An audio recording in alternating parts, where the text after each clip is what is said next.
Hello everyone, thank you for watching my channel. I'm just gonna go over some of the things that I did when I was sick, when I had endometriosis, that helped me with the pain and the symptoms I was having. And before I go into that, I'm not claiming to be a medical professional. I'm just sharing with you what worked for me, and hopefully will assist you with the pain and the symptoms. And if you have any questions, feel free to comment in the comment section if you have any questions for me and anything. I'll try my best to cover as much what I did that helped me. So I did research, because basically I wanted to go the natural way. And so first I researched things that, because I found out that endometriosis is basically inflammatory disease. So I researched that, and then I decided to just look up ways to reduce inflammation in the body. And so I stopped eating meat for a while, which helped me a lot with the pain. That reduced the pain drastically for me. So that's one of the things you want to do, even for if you don't want to stop eating meat completely. For a couple months you can stop, because I didn't stop completely. I stopped for a couple months, and then I tried to continue with it over time, because it was good. But even with that, the pain came back. And so you know, for everyone it's different, so you have to just try different things and see what works for you. So that's one of the things I did. And when I started eating meat again, I ensured that I was eating meat with no antibiotics in it.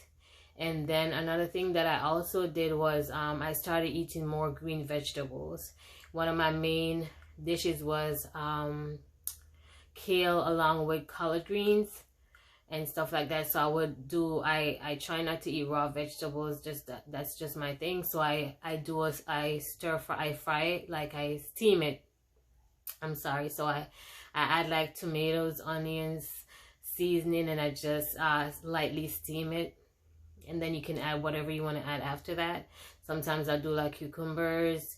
Add, if you want it, you can just play with it. You can add pineapple is another thing that's also good for your stomach and also for inflammation.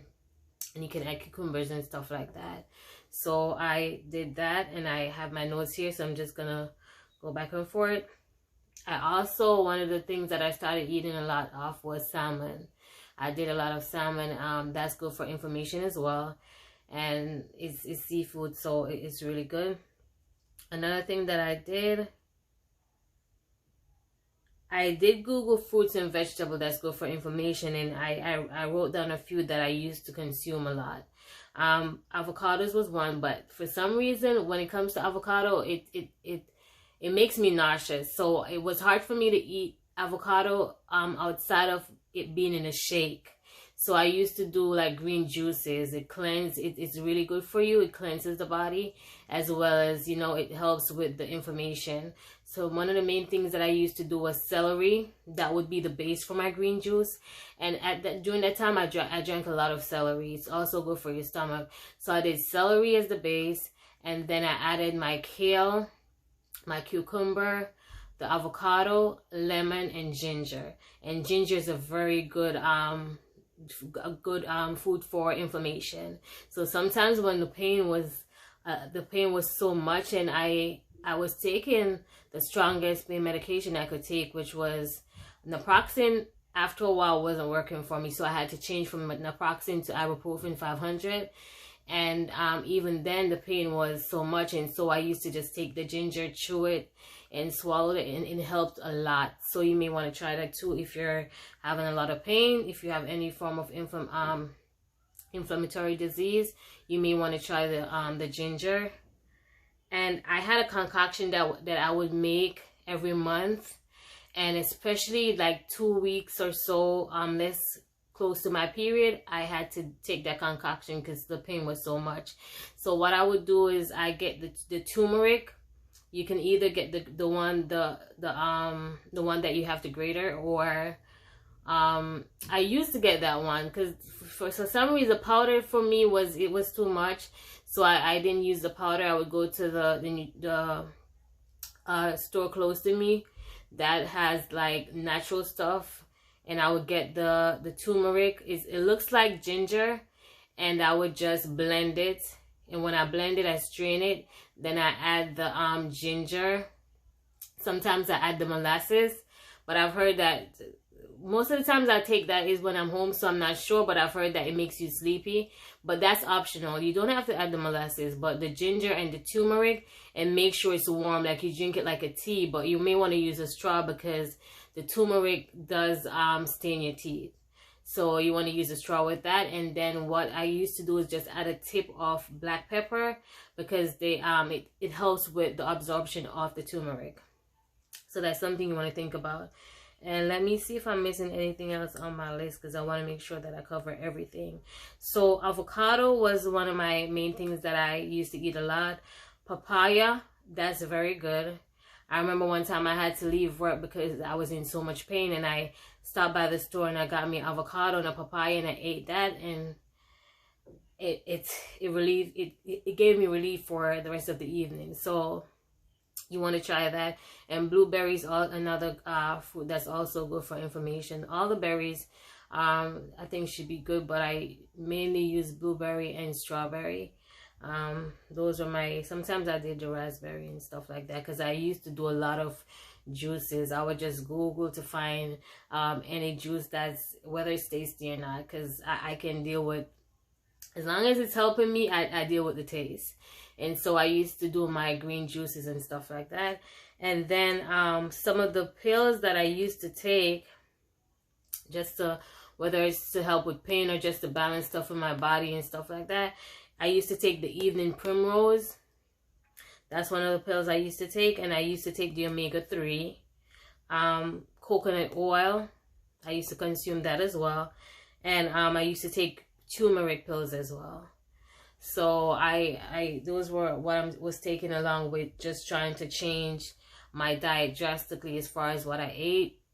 And also around that time, I was in a workout class, like an intense workout class, and that helped a lot with the pain, because I don't know how I would have coped with just the fact that you're working out on a daily basis, and you know you're getting all that that energy out and stuff like that. You're releasing all the stress. It helps a lot with the pain, and just the fact that during that time I never had depression prior, but when I had endometriosis, I struggled with depression, and I didn't know how. I didn't even realize that I had depression until I got healed, really, because it makes a world of difference when it's lifted from you, because it's like the littlest thing, it would be so big in my head, you know.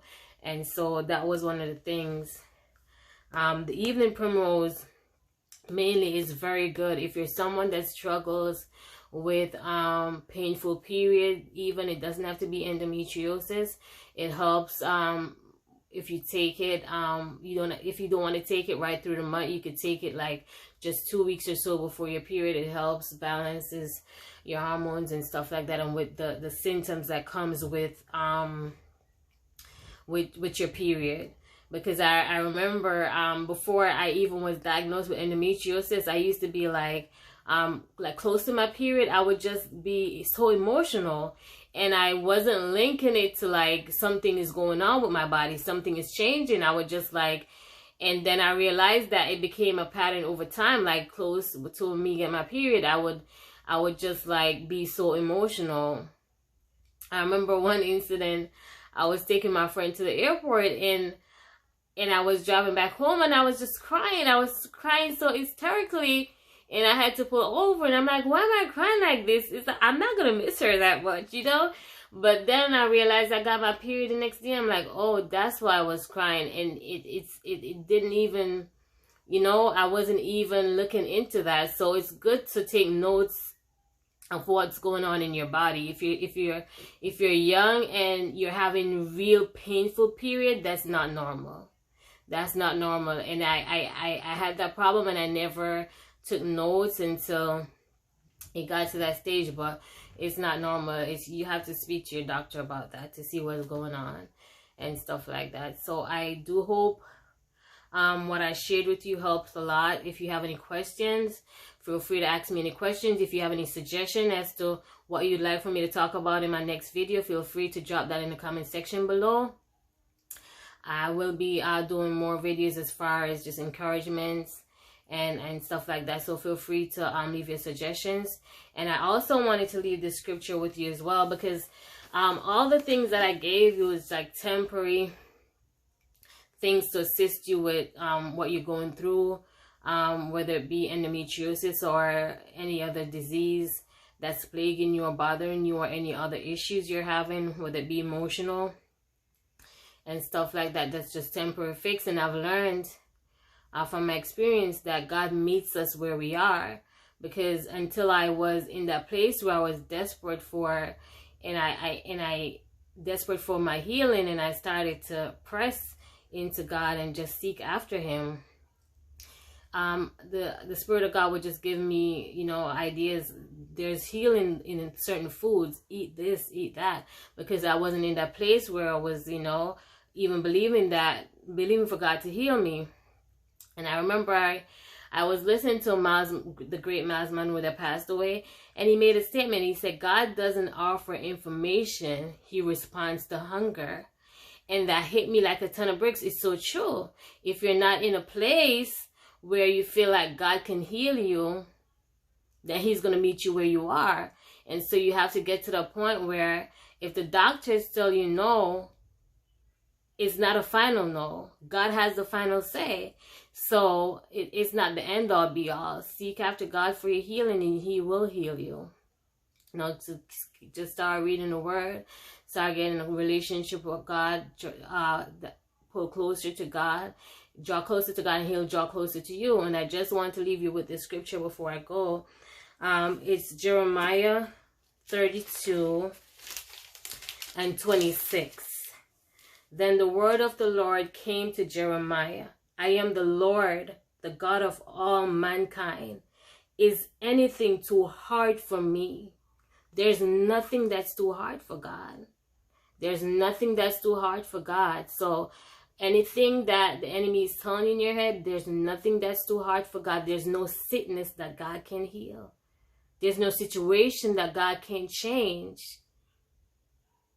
Once you draw closer to Him, and you develop that relationship, and you start reading the Word, you realize that when it comes to God, with man, things may be impossible, but with God, nothing is impossible. You just have to believe.